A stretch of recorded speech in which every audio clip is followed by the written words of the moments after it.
gendong tas merahku di pundak. Selamat pagi semua, ku nantikan dirimu. Assalamualaikum warahmatullahi wabarakatuh. Saya Rosalina Citra, SPD, calon guru penggerak Angkatan 7, TK Alisan, Kabupaten Pasaman Barat. Saat ini saya akan melakukan wawancara 2 kepala sekolah untuk kegiatan modul 31, pengambilan keputusan kebijakan sesuai dengan pembelajaran pengambilan keputusan. Terima kasih. Ayo kita ikuti wawancara sesi yang pertama. Assalamualaikum warahmatullahi wabarakatuh, Bu. Waalaikumsalam warahmatullahi wabarakatuh. Apa kabar hari ini, Bu? Alhamdulillah, semangat pagi. Wah, semangat ya, Bu. Ya. Iya. Baiklah, saya mohon izin untuk melakukan wawancara. Dalam kegiatan sekolah ini pasti banyak sekali kasus-kasus yang terjadi. Bagaimana sih Ibu mengidentifikasi kasus-kasus yang merupakan dilema etika dan bujukan moral? Oh, gitu ya. Baik. Kita tanggapi. Mungkin di dalam satuan pendidikan ya, terkadang akan ditemukan beragam kasus yang dihadapi. Itu baik itu kasus yang keduanya benar tetapi bertentangan dengan nilai kebajikan ya. Yang dikenal dengan dikenal sebagai dilema etika ataupun ya kasus yang salah satunya benar dan yang lainnya itu adalah salah ya.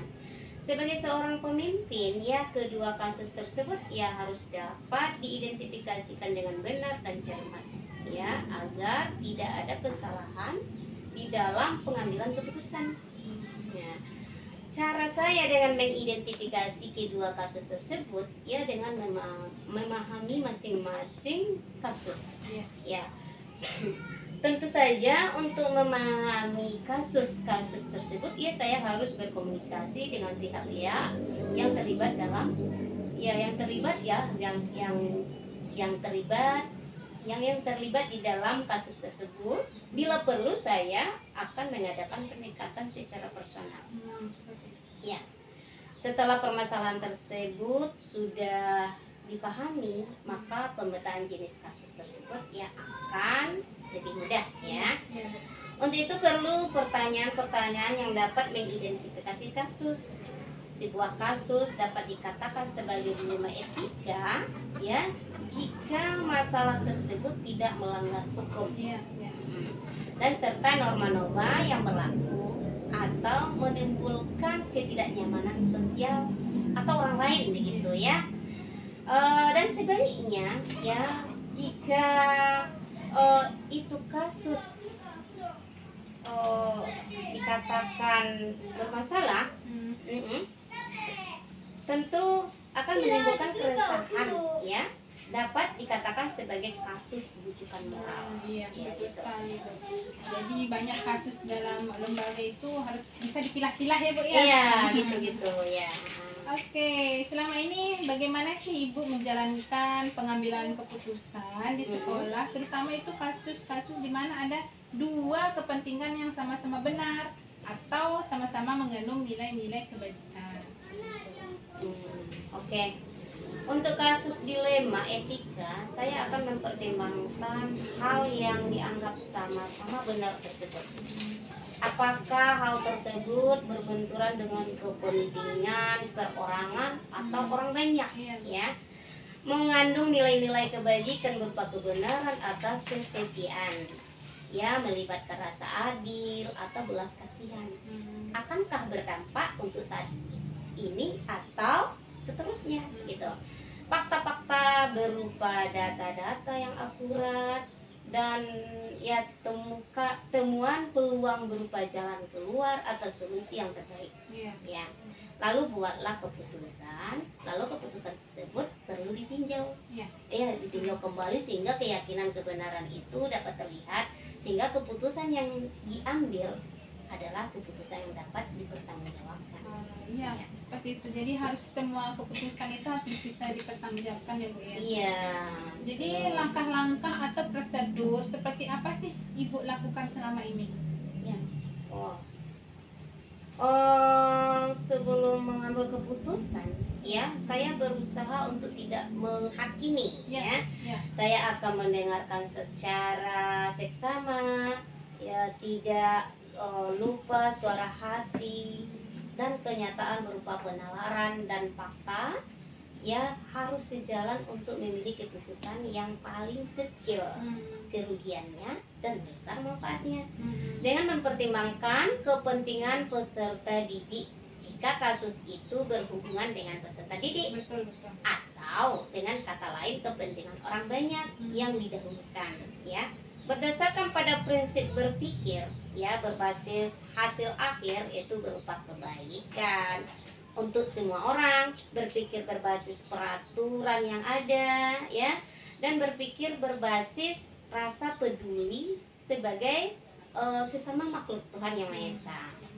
Fakta-fakta berupa data-data yang akurat dan temuan peluang berupa jalan keluar atau solusi yang terbaik, ya, lalu buatlah keputusan. Lalu keputusan tersebut perlu ditinjau kembali agar keyakinan kebenarannya itu dapat terlihat, sehingga keputusan yang diambil adalah keputusan yang dapat dipertanggungjawabkan. Jadi harus dilihat fakta-fakta yang akurat dulu ya Bu, untuk melihat solusinya bagaimana. Iya. Setelah diambil ada solusi, bisa nggak dipertanggungjawabkan keputusan akhirnya. Itu dia. Oke, hal-hal apa saja yang selama ini Ibu anggap efektif dalam pengambilan keputusan pada kasus-kasus dilema etika? Oh gitu. Oke. Hal yang harus, ya, kita ini di dalam kasus pengambilan keputusan dengan dilema etika, hal efektif yang perlu dilakukan adalah dengan menemukan inti pokok permasalahan. Ya. Jadi kita harus menemukan inti pokok permasalahan tersebut dan berpikir secara objektif. Jadi jelas dulu inti pokok permasalahannya. Jelas pokok permasalahannya, itu dia. Jadi hal-hal apa saja yang selama ini merupakan tantangan dalam pengambilan keputusan pada kasus-kasus dilema etika? Mungkin terkadang hasil keputusan yang diambil mungkin akan ada pihak-pihak yang tidak menerima. Ya, ada pihak-pihak yang tidak menerima keputusan tersebut sepenuhnya. Nah, proses yang untuk dapat membuat pihak tersebut menerima dan menjalankan keputusan, ya, menjadi sebuah tantangan tersendiri, serta untuk tetap menjadi teladan dalam menjalankan keputusan yang sebuah disepakati, ya, sebagai salah satu bentuk tanggung jawab. Itu ya Bu ya. Itu dia. Jadi apakah Ibu memiliki suatu jadwal atau kala tertentu dalam sebuah penyelesaian kasus dilema etika ini, atau langsung menyelesaikan di tempat, atau ada memiliki jadwal untuk menyelesaikannya, bentuk atau prosedur seperti apa Bu yang bisa dijalankan? Kalau masalah jadwal mungkin, ya, tidak ada jadwal tertentu dalam menyelesaikan, ya, sebuah kasus. Akan tetapi, ya, lebih baik untuk segera mungkin diselesaikan, ya, jangan ditunda. Iya Bu. Iya. Kemudian prioritaskan kasus mana yang perlu diselesaikan secepatnya, tergantung dari jenis kasus dan pentingnya kasus tersebut diselesaikan secepatnya agar tercipta lingkungan sekolah yang sehat, kondusif, ya, buat semua warga sekolah. Iya.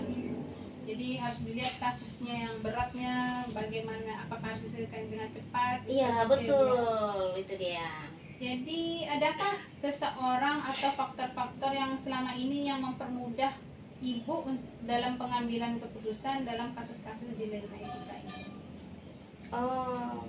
Ya, mungkin komunikasi yang baik dengan sesama, ya, semua warga sekolah, atau mengadakan pendekatan secara personal, ya, serta dapat mendengarkan tentang apa yang terjadi yang menjadi faktor yang mempermudah dan membantu dalam pengambilan keputusan. Seperti itu ya. Iya. Itu ada komunikasi yang baik ya Bu, ya? Ada komunikasi yang baik, itu dia. Untuk pertanyaan terakhir ya Bu ya. Nanya juga ya. Dari semua hal yang telah disampaikan ini, pembelajaran apa yang dapat Ibu petik dari pengalaman Ibu mengambil keputusan dilema etika ini? Oke. dalam pengambilan sebuah keputusan, maka mengidentifikasi jenis kasus ya Iya. harus bisa dilakukan lebih awal untuk dapat menentukan langkah-langkah apa yang akan kita pilih sehingga keputusan bisa diambil sesuai dengan prinsip-prinsip yang tidak merugikan siswa. Iya, terima kasih Bu ya. Tentu tidak harus merugikan siswa ya Bu. Iya. Untuk pengambilan keputusan itu Uh-uh. harus sangat-sangat dilihat dulu kasusnya seperti apa supaya tidak merugikan siswa. Baiklah, selesai sudah wawancara kita hari ini bersama Kepala Sekolah Hebat. Terima kasih Bu atas waktunya. Saya mohon izin, mohon maaf. Terima kasih. Assalamualaikum warahmatullahi wabarakatuh. Waalaikumsalam warahmatullahi wabarakatuh.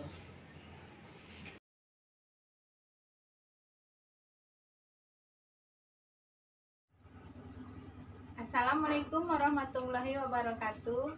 Saya Rosalina Citra, calon guru penggerak angkatan 7, akan melakukan wawancara kepada Kepala Sekolah TK Al-Ihsan.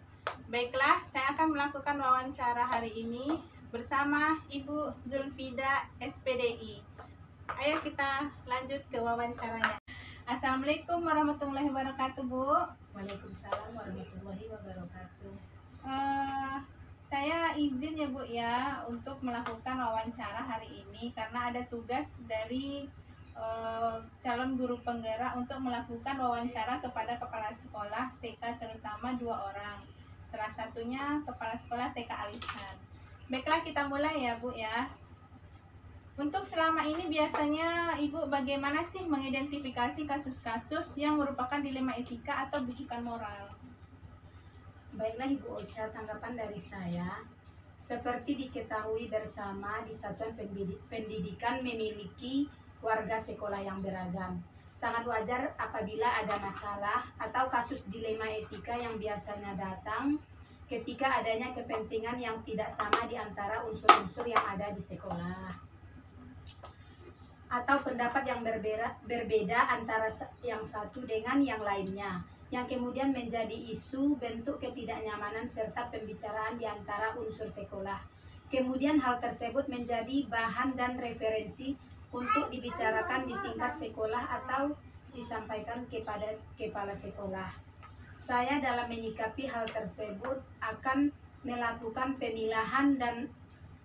pemilahan kasus tersebut termasuk dilema etika ataupun moral, kemudian melakukan klarifikasi dan konfirmasi terhadap pihak-pihak yang teridentifikasi untuk diminta keterangan dan pendapat terhadap apa yang menjadi permasalahan, dan saya akan menggali fakta-fakta berupa data-data yang akurat serta mengasumsikan bahwa permasalahan pasti akan bisa diselesaikan dengan baik hanya dengan komunikasi berupa pendekatan personal dan koordinasi. Kemudian saya akan memutuskan dengan mempertimbangkan serta meminimalisir dampak negatif dan keputusan dan tak lupa memaksimalkan hasil terbaik untuk semua orang ke depannya dari keputusan tersebut.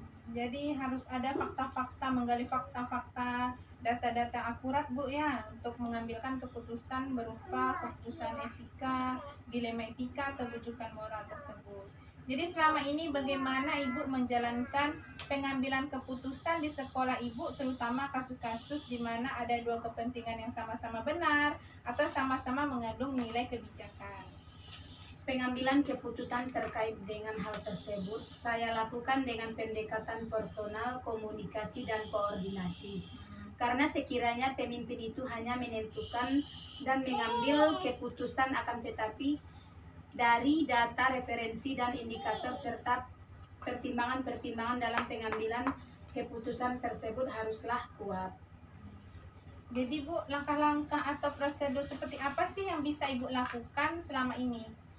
Prosedur yang saya lakukan adalah menentukan kasus tersebut dan kemudian menggali informasi berupa data yang akurat, kemudian melakukan koordinasi dan menjalin komunikasi personal dengan unsur-unsur yang terkait dalam kasus tersebut.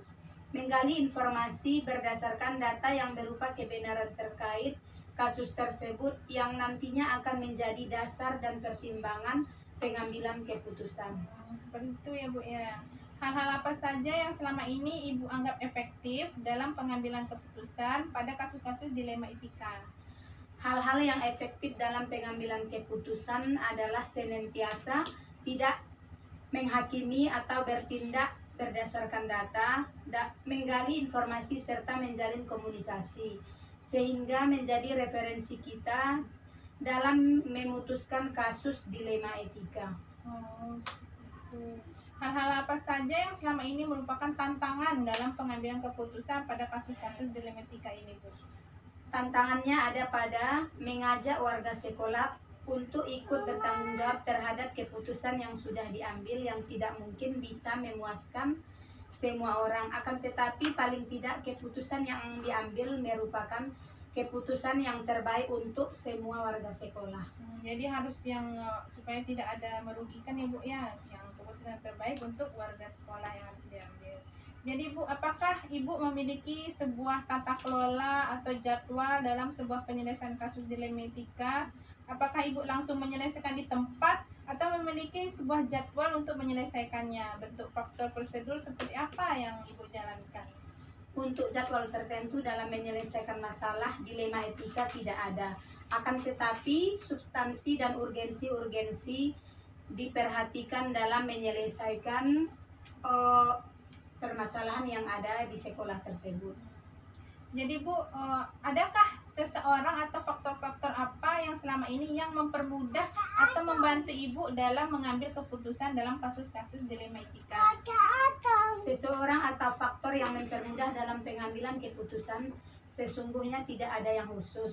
Akan tetapi perlibatan unsur-unsur internal sekolah sering dilakukan untuk memperkaya referensi dan informasi. Untuk pertanyaan terakhir ya Bu ya, dari semua hal yang telah disampaikan, pembelajaran apa yang dapat Ibu petik dari pengalaman Ibu saat mengambil keputusan dilema etika ini? Yang pertama dapat kita ambil memahami konteks permasalahan, yang kedua menggali informasi, yang ketiga memiliki data yang akurat, yang keempat koordinasi dan komunikasi berupa pendekatan personal sangatlah penting adanya karena selain untuk menjaga harmonisasi lingkungan kerja, juga untuk memperbanyak referensi. Ya, terima kasih banyak ya Bu ya. Saya sudah bisa mewawancarai Ibu karena dengan adanya tugas calon guru penggerak ini, Ibu sangat membantu sekali dalam tugas saya. Semoga pengalaman untuk ini saya bisa mendapatkan lebih baik ilmu lagi yang telah Ibu sampaikan jadi pembelajaran saya. Terima kasih Bu. Assalamualaikum warahmatullahi wabarakatuh. Waalaikumsalam warahmatullahi wabarakatuh.